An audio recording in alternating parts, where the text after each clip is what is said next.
Banyak pertanyaan tuh, kenapa sih Kang harus pakai es batu, kenapa nggak pakai air anget gitu ya? Gitu. Jadi kalau orang tua dulu orang tua saya bilangnya harus pakai air hangat. Gini teman-teman, Kang Abai ngomong itu juga berdasarkan analisa gitu ya. Jadinya ada metodologi penelitiannya.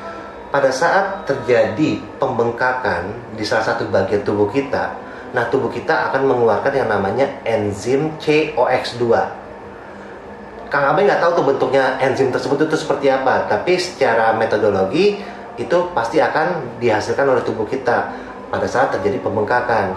Nah, pembengkakan yang terjadi di tubuh kita itu bisa dihilangkan atau bisa dikurangi pembengkakannya biar nggak terjadi peradangan itu dengan obat-obatan yang berhubungan dengan etoriksokib, ya, dengan obat-obatan yang berhubungan dengan golongan-golongan seleksokib, ya. Merek mah banyak di pasaran, kayak Celebrex, ya, kayak Arjoxia. Tapi yang namanya obat itu pasti ada efek samping. Nah, efek sampingnya itu beda-beda tiap orang. Ada yang bisa kena lambung lah, ya, ada yang migrain lah, ada yang terjadi alergi tubuh kita kan beda-beda, terjadi pembengkakan lah. Nah, untuk mensiasati itu dicarilah alternatif. Nah, dari alternatif yang dilakukan penelitian oleh para dokter, ditemukanlah efek dinginnya es batu itu mampu ngeblok yang namanya enzim COX2 gitu. Jadinya pada saat kita lakukan kompres es di bagian yang bermasalah itu mampu ngeblocking yang namanya enzim COX2 biar nggak terjadi peradangan di bagian yang sakit gitu.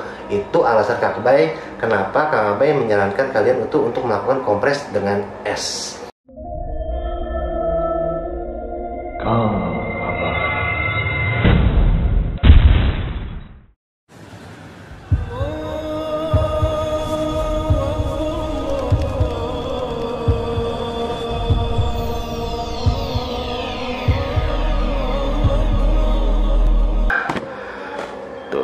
Tampang pasien Kang Abai saat ini. Siapa Pak namanya? Pak Katino.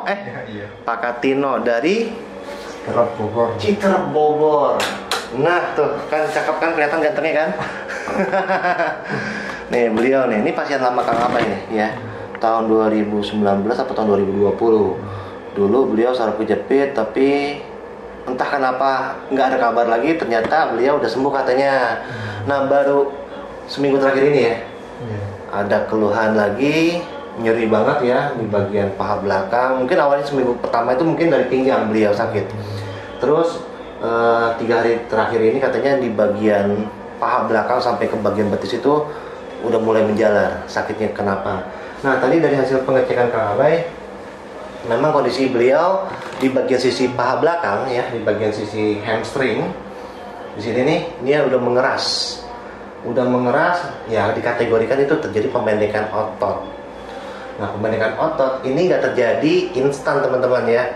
Terjadi pembendekan otot ini dia bertahap ya. Terkadang kalau tanya kita ke dokter biasanya itu masa lalu yang disalahkan ya, entah karena jatuh lah, benturan lah, pokoknya masa-masa lalu itu akan dicari-cari ya. Ibarat pepatah bilang katanya gajah di pelupuk mata itu nggak terlihat, tapi semut yang di seberang lautan itu yang kelihatan.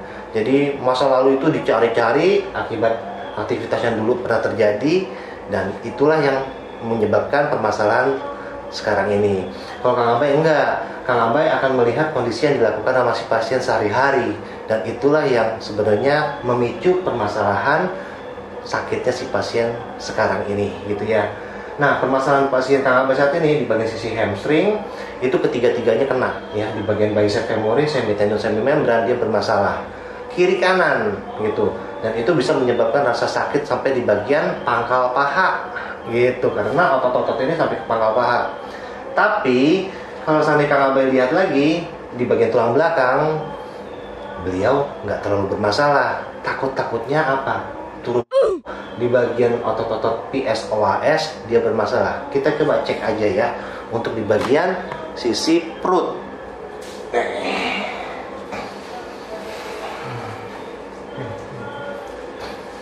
Oke. Jadi teman-teman jangan salah ya.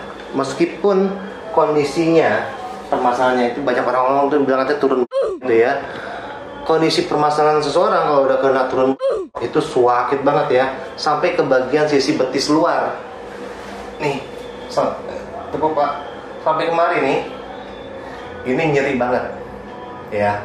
Kalau memang terindikasi dia ada masalah dengan sisi perut ya. Teman-teman perlu tahu juga, 80% orang yang sering sakit pinggang otot perutnya lemah ya. Otot perut itu mendominasi pinggang loh ya. Dari sisi belakang sini itu udah otot perut teman-teman, sampai ke bagian pusar itu otot-otot oblik. Kalau untuk otot-otot yang lain di bagian pinggang itu mungkin cuma 15% atau 20% aja. Sisanya itu otot perut semua. Kita coba lihat di bagian abdominis. Jadi untuk melakukan pengecekan di bagian sisi abdomen, ya mungkin orang-orang tahunya itu six pack gitu ya. Nah ini one pack. Nah kondisinya kita coba tinggal melakukan penekanan, tapi penekanannya itu nggak berlebihan ya, karena sasaran kita itu cuma satu otot di bawah kulit, nggak ke organ. Ini posisinya kita lakukan penekanan tapi moderat, nggak terlalu berlebihan, nggak terlalu dalam. Posisinya kita majukan ke bawah ya, kita mundurkan ke bawah sampai ke bagian pusar. Dan kalau memang sudah terindikasi dia ada rasa sakit banget ya, perih banget kayak dicakar macan. Siapa yang udah pernah ngerasain dicakar macan ya? Ini aja nih, coba diginiin sakitnya minta ampun. Berarti kemungkinan besar otot perut kalian itu mengeras, dan itu bisa mengakibatkan efek sakit pinggang ya. Posisi seperti ini ya, dilurusi diurut seperti ini, dan ini nggak mengakibatkan terjadinya kelengketan gitu ya, yang katanya si dokter-dokter apa tuh yang ada di viral ya, yang ada di TikTok atau apa. Ini enggak, karena kondisinya kita melakukan penekanannya itu moderat, enggak berlebihan. Oke, posisi seperti ini. Kemudian kita masuk ke jaringan psoas ya, PSOAS major sama PSOAS minor. Posisinya dia agak sedikit berbentuk kayak omega gitu ya. Nah seperti ini, kita putar sedikit kemari. Nah di sini nih langsung kita ke bawahin, dan itu sakit Pak. Ini turun. Ini turun apa ya kalau bahasa? Iya hernia, gejala hernia ya turun. Kalau kondisinya dia hernia itu udah nggak bisa menahan usus, jebol di atasnya buah zakar, itu besar Pak, bengkak segini nih ntar, sekepelan tangan, dan itu harus diambil tindakan operasi. Bahaya. Terindikasi seperti ini, satu, larangannya nggak boleh loncat. Itu pertama. Kedua, menahan beban dengan kekuatan otot perut, ngeden. Itu nggak boleh. Entah bapak ngapain gitu ya, ngangkat semen. Nggak boleh. Apalagi misalnya semen itu posisi ngebungkuk gitu ya, cuk. Oh itu berat, bahaya. Perkuat otot perut baru aman. Ya, dari sini masuk ke bagian sini nih, dari sini aja nih. Ini ke bawah, ini udah mengeras. Nih, tuh. Ya, berasa nggak? Sampai ke bagian pelvic, ke bagian sisi perut bawah sini nih. Namanya PSOAS, ada major, ada minor. Tuh. Apa? Orang mungkin teriak ya, dia malah ketawa. Sakit loh gini ya. Tapi kebetulan beliau baru ngerasain itu 1 mingguan ya. Beda antara 1 minggu sama 1 tahun tuh beda teman-teman ya. Semakin lama otomatis pasien itu akan semakin sengsara lah gitu ya. Ini Kang Abai coba untuk relaksasi dengan cara penekanan yang moderat ya. Posisinya kayak gini. Teman-teman bisa lakukan dengan bantuan orang rumah gitu ya. Ini bisa. Kalau si otot-otot ini memang terindikasi dia mengeras, pasti kalian sering sakit pinggang. Dilakukan seperti ini, dilakukan netralisasi ya, maksudnya untuk dibuat rileks si otot ini. Wah itu beda loh, jadinya itu nanti akan hilang, perlahan itu akan hilang, kendor. Tuh posisinya. Dan ini kita lakukan kiri kanan ya. Ini belum disengkak Pak, belum. Tar disengkaknya nih, posisi kayak gini. Tuh, ya dari sini kayak berbentuk omega, kita ke bawahin. Nah, tuh gitu. Terus yang kedua, kalau misalnya kita udah relaksasi, ya kurang lebih kalian lakukan itu 5 menit. Terus di bagian sisi sini nih ya, di bagian pusar bawah ya, kalian lakukan penekanan seperti ini.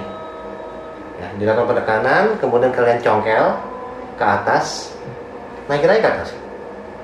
Tuh, terus ke atas. Slap. Apa rasanya? Seledut. Apa? Pating seledut. Pating seledut. Apa tuh? Apa Pak? Bahasa Indonesianya apa? Apa ya? Nyeri aja lah. Nyeri banget. Pating seledut. Nah, Oh, bahasa kerennya itu. oh masih keren ya, bahasa Korea ya. Oke. Kenapa dari mana? Dari Citerep. Enggak, kampungnya. Dari Lampung. Udah ada Lampung lah. Itu bukan bahasa Jawa. Jawa sih, udah dari Jawa. Oh, pindah Jawa, bukan orang Lampung asli. Cuma saya udah lahir dari Lampung. Oh, gitu. Tapi medok ya, orang Jawa ya. Jawa. Kalau orang Lampung kan kayak logat Palembang kan beda. Saya Jawa asli, walaupun dari Lampung. Oh. Nih, wah tuh berasa drop gitu kan. Nah itu, Aduh. ya ini kita coba naikin. Nah, kita sengkak gitu. Siapapun bisa melakukannya, tapi dengan perasaan ya, jangan terlalu ditekan berlebihan, bahaya. Karena di sini ada usus 12 jari gitu ya, ada pankreas, ada liver, ada gallbladder gitu ya, banyak. Makanya penekanannya itu nggak berlebihan teman-teman ya. Kalau otot-otot ini dia kendor, bagus ya, rasa sakitnya pasti akan hilang. Nggak lama deh, misalnya 2-3 hari kalau otot-otot ini udah kendor, biasanya langsung rasa sakit itu akan pasti jauh menurun rasa sakitnya. Tapi sangat perlu dilatih. Karena apa? Kalau kondisinya nggak dilatih, ini ibaratnya kayak nanti penyakit musiman. Ada yang memicu, kena lagi. Ada kita ngangkat-ngangkat, kena lagi. Makanya latihan-latihan fisik itu penting, tertuju ke jaringan yang bermasalah gitu. Oke, ini kasus Bapak, kalau saya lihat cuma sebatas kategorinya otot. Jadi nyeri yang dirasakan kebanyakan kan pasien kan bingung ya. Ada rasa sakit, tapi sakitnya itu timbul karena apakah itu salah kejepit, apakah cuma cedera otot, kita itu bingung ya. Nah, hal pertama yang harus dilakukan adalah satu, kompres sama es batu.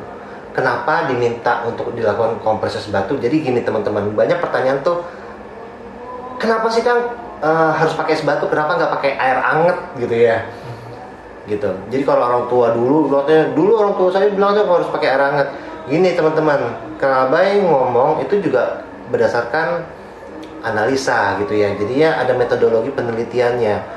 Pada saat terjadi pembengkakan di salah satu bagian tubuh kita, nah tubuh kita akan mengeluarkan yang namanya enzim COX2. Kang Abai nggak tahu tuh bentuknya enzim tersebut itu seperti apa, tapi secara metodologi itu pasti akan dihasilkan oleh tubuh kita pada saat terjadi pembengkakan. Nah, pembengkakan yang terjadi di tubuh kita itu bisa dihilangkan atau bisa dikurangi pembengkakannya biar nggak terjadi peradangan itu dengan obat-obatan yang berhubungan dengan etoriksokib ya, dengan obat-obatan yang berhubungan dengan golongan-golongan seleksokib ya. Merek mah banyak di pasaran kayak Celebrex ya, kayak Arjoxia. Tapi yang namanya obat itu pasti ada efek samping.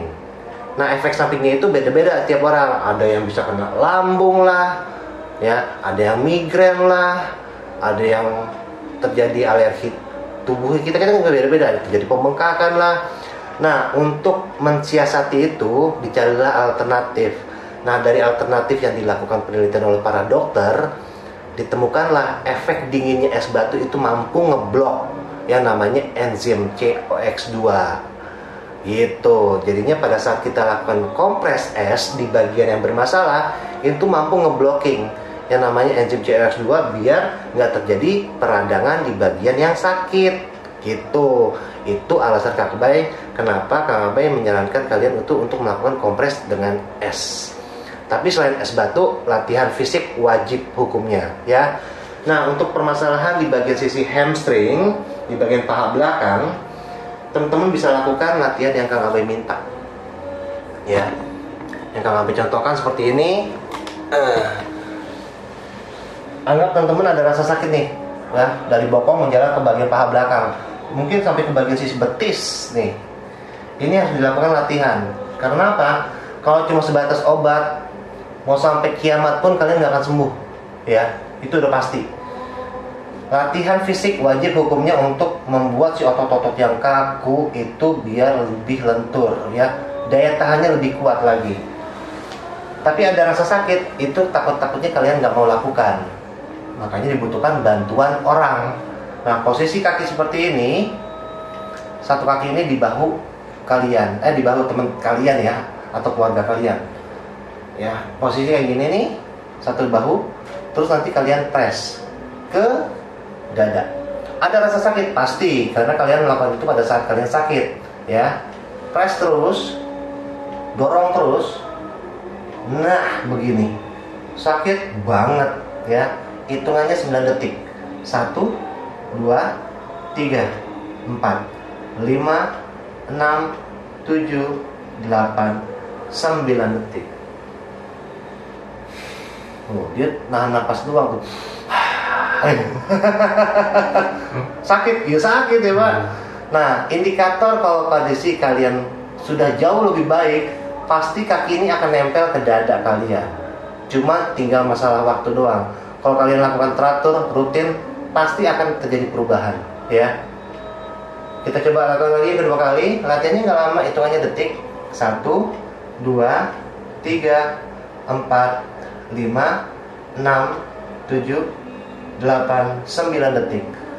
Nah, setiap gerakan ini kalian lakukan 3 kali pengulangan, kiri dan juga kanan, posisinya seperti itu ya.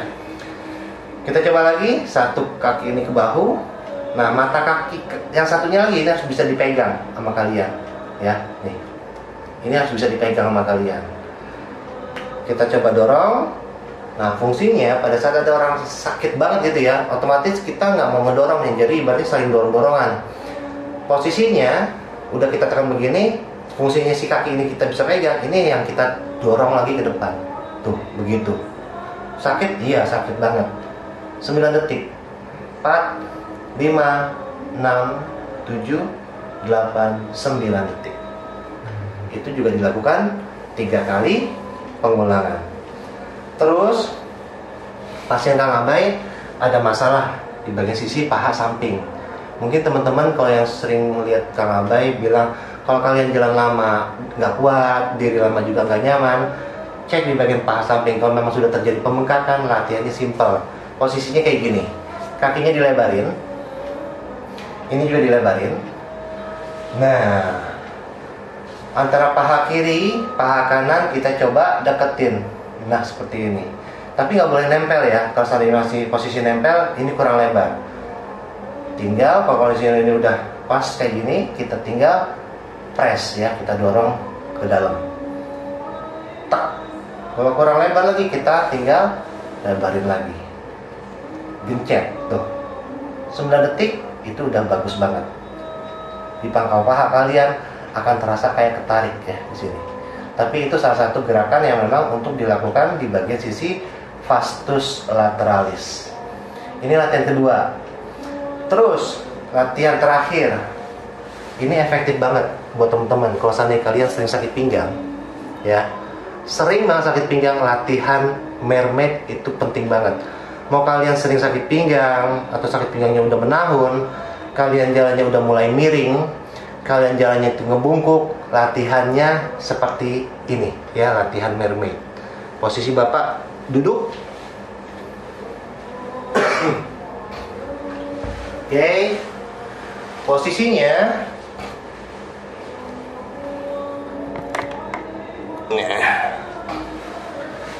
kakinya dilurusin. Kalian cari bantal yang tebal ya. Kang Abai nggak minta yang lain. Kang Abai minta kalian cari bantal yang tebal. Bantal ini kalian taruh di belakang pantat kalian, nempelin aja gitu ya. Terus tiduran. Oke. Posisi tangan kalian bebas ya. Kalian bisa taruh di mana, mau di perut boleh, di belakang boleh, terserah. Yang penting kalian merasa nyaman terlebih dahulu. Terus kedua kaki dirapetin. Nah, seperti ini dirapetin. Tekuk sedikit. Nah, cukup. Kelihatan ya posisinya ya. Posisi kaki jangan dirubah, jangan dilurusin atau ditekuk lebih dalam ya. Posisi tetap seperti ini. Nanti kedua kaki ini kita gantung dulu ya. Terus kita ayun atas bawah. Akan ada rasa nggak nyaman di bagian perut bawah sama di bagian belakang pinggang ya. Pokoknya di bagian panggul itu kalian merasa kayak nggak nyaman banget. Tapi itu ibaratnya kayak pil pahit yang harus kita telan ya. Latihan ini harus kalian lakukan kalau kalian pengen sehat. Posisinya kayak tadi, kita angkat dulu Pak. Nah, jangan terlalu jauh. Posisinya disamakan kayak tadi. Nah, segini. Jangan dilurusin, salah juga. Agak sedikit ditekuk. Kita ayun atas bawah. 1, cakep. 2, 3, nggak usah tinggi-tinggi. 4, 5. Tahan. Udah merasa gak nyaman, lepas.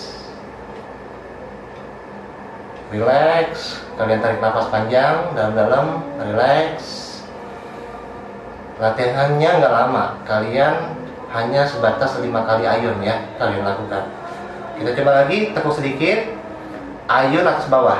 Set. 1, 2, 3, 4, 5. Tahan.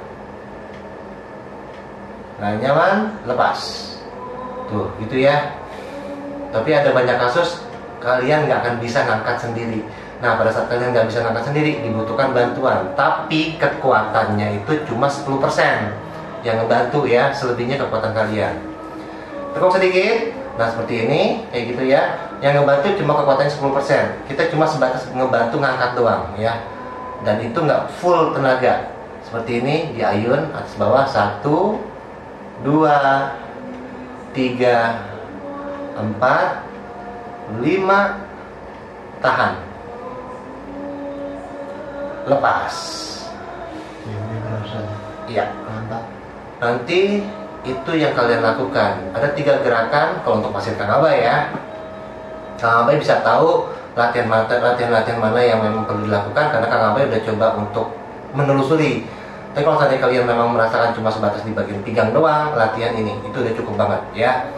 Nanti PR kalian adalah kalian lakukan kompres di bagian yang paling sakit ya, di bagian paling nyeri. Kemudian latihan rutin. Kalau bisa kompresnya malam hari sama siang hari 2 kali ya. Terus latihannya bisa dilakukan pagi, siang, sore, malam, nggak ada masalah.